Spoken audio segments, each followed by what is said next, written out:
Sri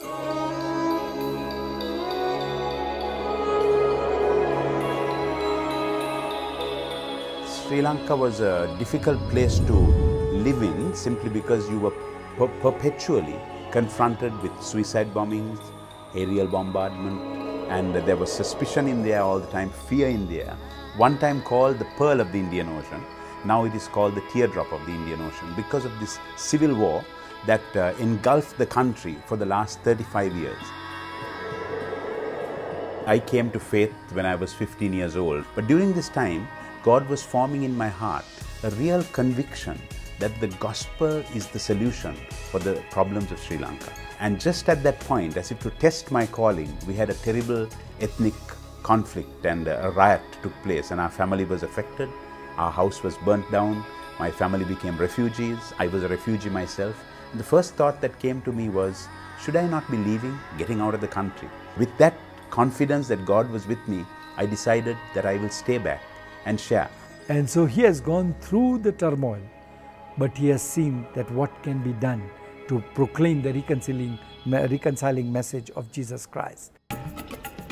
You know, when I was asked to be the principal of Colombo Theological Seminary way back in 1998, I had very little experience in that kind of leadership. Institutes are very crucial, or one can say is the heartbeat of Overseas Council ministry.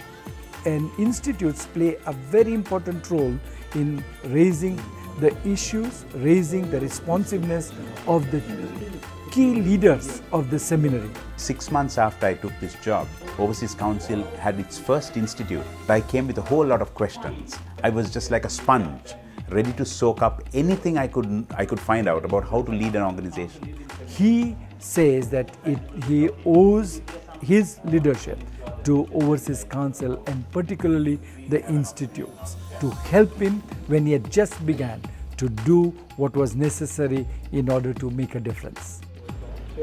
Without a doubt, Overseas Council has been right alongside not only the organization but alongside with me as a leader, and so in my own leadership development I have found Overseas Council walking with me every step of the way, and that has been a real blessing to me. So it's a great privilege to be part of the OC Institute. It's also just amazing to see how this journey has gone on, and I'm able to make a contribution myself. I believe God put him as a principal of CTS because of his vision and his commitment to the Word of God. I feel there's energy, and that energy flows to us as we are studying from him. When I think about the institutes, I feel that I have gained so much from the OCI institutes that I feel a sense of obligation to contribute to the institutes and to contribute to schools in our region. The sessions with Ivor was important because sort of pouring out his life on me, some of the experiences he'd been through. And I think if God has given me something through these years of experience, I could share it with other principals and administrators of other schools. I really thank God from the bottom of my heart for Ivor, for the blessing he has been for me, for the impact that he has made me, for challenging me.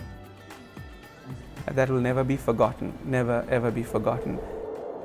Who am I that I should be an instrument chosen for the Master and taken to his side? Overseas Council probably doesn't have a very big office in the US, but their real big office is spanning the globe. Overseas Council is impacting the world, and we are so excited by what Overseas Council is doing for us, because the impact it makes in society is unbelievable. And I can say that as a practitioner who is seeing the impact that God is able to make through faithful teaching of His Word. Just an unworthy child you have chosen through love and sacrifice.